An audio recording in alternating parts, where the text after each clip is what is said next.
Welcome to this monthly guide.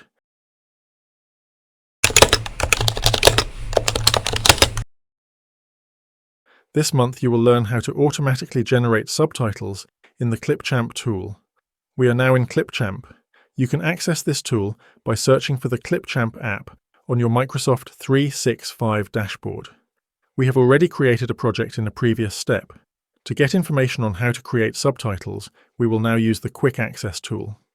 This Quick Access will give you information on how to generate captions. Either type a query directly into the search box using a keyword search, or use the automatic content-sensitive search.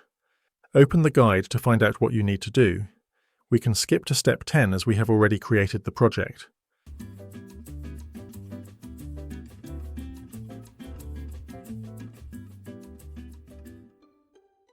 We will then simulate the steps in Clipchamp. It is important that we set the correct language for the transcript at the beginning, in our case, English. It is also possible to remove or download the subtitles.